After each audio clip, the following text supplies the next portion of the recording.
Good afternoon.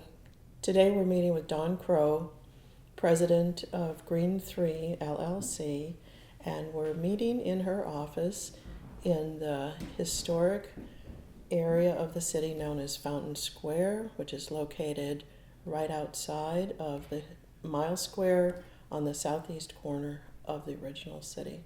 Good afternoon, Dawn. How are you? I'm good, Tina. It's good to see you, and nice seeing you for all of these years of working in landscape architecture and in the city. So we're happy that you've agreed to talk with us today. Oh, it's my pleasure. I'm happy to still be in business, so I'm thrilled to be able to talk to you. That's great.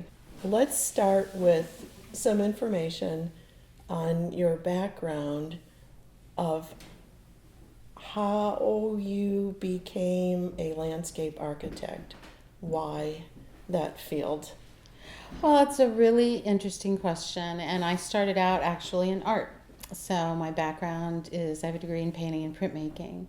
And so I started with a real appreciation for beautiful things, and then was a very outdoorsy person. So as life would have it, I ended up doing a lot of traveling, a lot of work in the outdoors, and when it came time to buckle down, I had to decide how to marry the two. And so that led me to landscape architecture, and I started my career working at the Department of Natural Resources, and then followed that with some private work, and then starting my company, and always stayed focused on green projects. Those are near and dear to my heart. So what are the three greens in Green 3? Oh, everybody asked that Oh, question. really? Oh. No, that's all right. The hardest thing to do when you own a business is name the company, I have found. So that's the most difficult challenge. And the things that we do is really pretty simple. I started this company because I believe that there's a place for environmental projects and environmental work. So the three things that we do, landscape architecture, environmental planning, and grant writing, we all try to do in a green frame of mind. So those are our three greens. So in the realm of the three greens, can you give some examples of the projects, the types of projects then that you have worked on? Sure. One of the reasons I started this business in particular was there were a lot of people with great ideas, and there are a lot of good works that need to be done, but there were people who couldn't get them done for lack of money or lack of understanding of how things get done. So the impetus behind this was the idea that you would find projects or even develop projects that you would like to do on your own, and you would go through the process of visioning them, fundraising for them, doing the design, seeing them built, and then moving on to the next and the next. So for us, a lot of those projects revolve around waterways or natural spaces or greenway corridors. So it was a natural evolution to go into trails, which we do quite a bit of, because there are lots of people who really want them and are willing to work hard for them. They need help figuring out what to do and in what order and who to ask for help. So that's kind of how we've migrated in our business. We do lots of things, but a lot of that is trail work. So it sounds like you begin with actual step one of developing a trail and helping the organizations and coalitions make that trail happen rather than perhaps getting hired later on when all of that huge amount of legwork has already been completed. Exactly. By the time most communities get to the point where they're ready to build a project or do the design, they are already almost done. Because actually the process of taking the idea in a small community, especially in a state that has not always been very receptive to trails, and getting to the point where you even could start thinking about designing it and building it, that's huge progress. And you really have to go step by step. And I refer to it sometimes like you have a little snowball, and you keep pushing and pushing and pushing the snowball, and it gets bigger and bigger and bigger, and finally you get to the top of the hill, and it will roll down all by itself. But the building of the snowball and getting it to the top of the hill, takes a lot of time and energy. And so we really do think that most of our projects are successful for that reason. Somebody hasn't already pushed the ball to the top of the hill, and all we have to do is bink and watch it roll down. Our great accomplishment comes from taking the entire community with us to the top of the hill, and then all standing together and watching it happen. It's just wonderful. It's just a wonderful thing to work with people in that way. So tell us about some of the trail projects that you have worked on. We've worked on a lot of projects. I was thinking when I knew you were coming about what were some of the first ones, the very first ones. And I worked on the very first phase of Cardinal Greenway, but then the very first teeny tiny town project where there were a couple of guys with an idea who somehow got my number, one of those, was Sweetser Switch.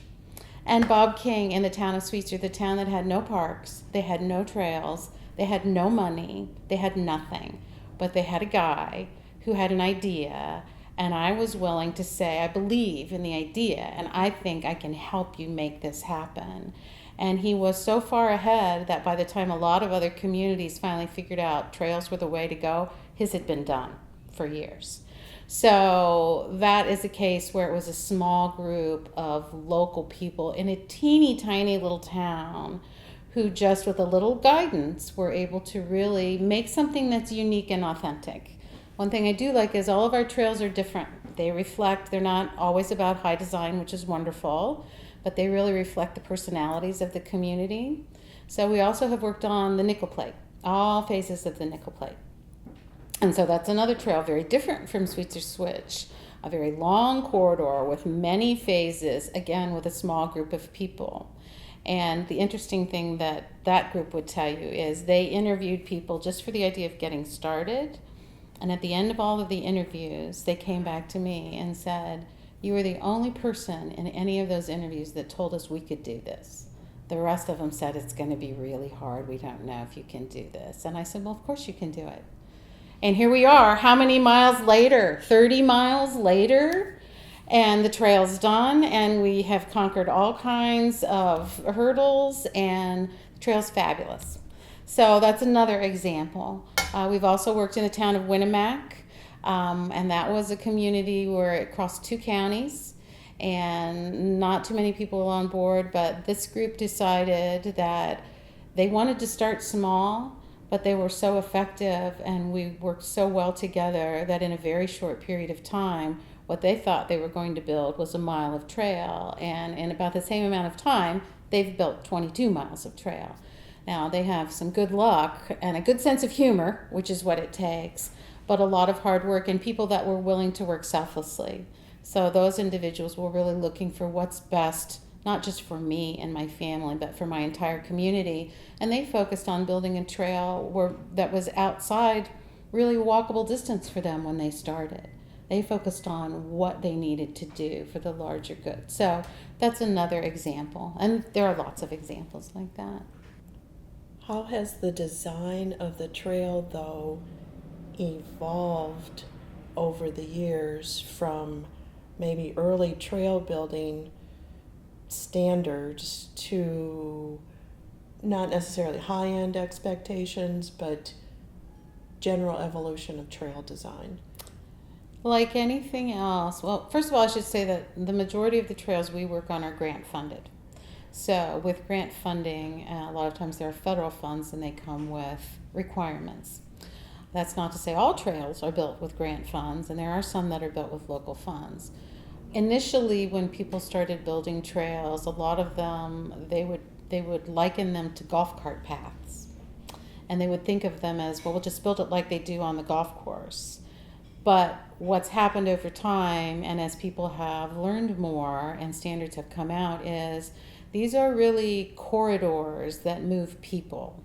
And people in many different modes of transportation, on rollerblades, with a wheelchair, on whatever.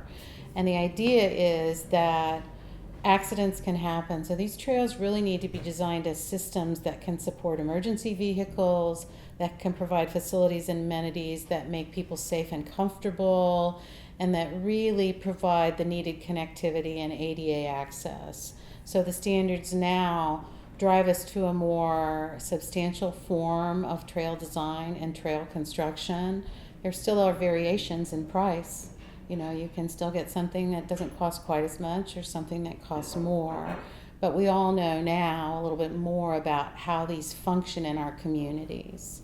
The other thing that's happening is initially a lot of the trails that were built were standalone loop trails or long distance rail trails. And more now we're seeing these trails come into communities. And when they come into communities and they have to fit into the urban fabric, it gets really tricky. So things like a trail surface in a community. Is it a sidewalk or is it an asphalt pathway? You know, the idea of how you cross driveways. Are they all concrete drive approaches or does the trail extend through? So as trails come closer and closer to population centers and really become part of the system, I think you'll see those standards evolve, because it won't be car first, people second. It will start to be cars and people together. And so we're still seeing that evolve. But that's been really interesting, and I think you'll see more of that. Have you seen how the trails have changed the communities? Oh, yes. That's the fun part, the unintended part. And we're fortunate here, obviously, in our community. We've worked long and hard to build a walkable community. Right out my front door is the cultural trail. And I think I can speak both from personal experience and also professional experience. In our community here, transitioning your community to a walkable community, often the trail is a catalyst, and the trail will come and typical trail users will use it. But then what you'll start to see are more pavement markings and bike lanes on existing roads. Or you'll see green lanes where we've just taken sections of the roadway and devoted it to trail use. And this all happens because these communities become more vibrant. They're people places. And with people and foot traffic come restaurants and shops and parks and all kinds of activity. So what we find in these communities is there's really a re-energizing of the community. You're starting to see your neighbors. You're starting to see local businesses respond. The quintessential thing every person in every trail group will say during the development of the trail is, and then I'm opening an ice cream stand next to the trail. Yes. So, yes. So everybody has an idea of what's going to happen. And by and large, it reflects itself in different ways in different communities. But it's always a catalyst. It's a catalyst for some type of rebirth, whether it's just a social rebirth of people talking to one another or an actual rebirth of a commercial center. We see that time and time again. Big city, little city, small town, you name it. Has this experience then also changed you? Oh, totally. I think I mentioned earlier, but it really allows you to connect with people in a different way. And I might have a little bit of an old hippie in me, and the idea of being part of the larger good and working together with people to accomplish something that's important, I find that to be really inspiring. So when I look at myself, I know I'm a landscape architect and a business owner, but at my core, I think what I've found is I'm really an activist. It's not that easy to do, and it's not all about technical knowledge. Sometimes it's about drive and determination and standing arm in arm with people and giving them encouragement and leadership. So I really feel like I have been privileged to be in that position with a lot of people. So that's changed me to some degree, I think. Go boomers. Yeah. Dawn, can you tell us about any special challenges that you've encountered over the years in your trail building throughout the state? Every project is a challenge. There's no question. There will be some people who will say once you've done one, you've done them all. I would say the reverse. They're all completely different.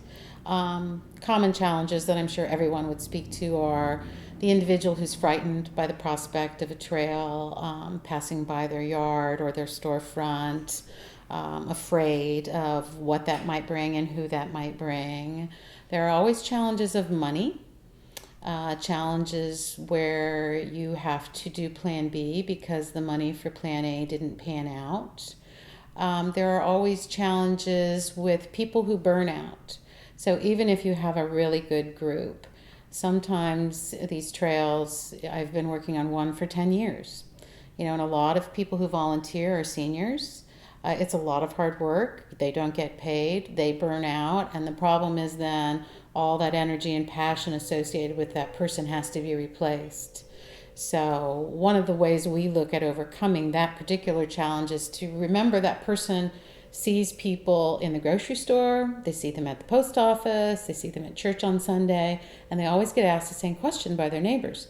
So, when's that trail coming? So, you've been talking about that trail forever. Trail, trail, trail. So, what we try to do is really be aware that there's a limited amount of time anyone can spend before they burn out. And we want to come out of the gate and quickly show some kind of progress.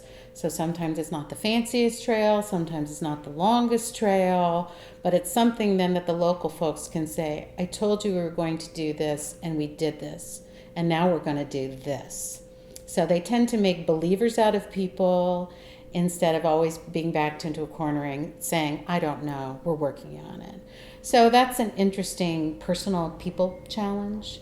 Other than that, just typical construction challenges. I mean, you might have soft soils that you might not expect. You might hit a spring that you might not know was there. You might have thought somebody owned the property when they didn't and you had purchased it. So it's a never-ending series of interesting circumstances.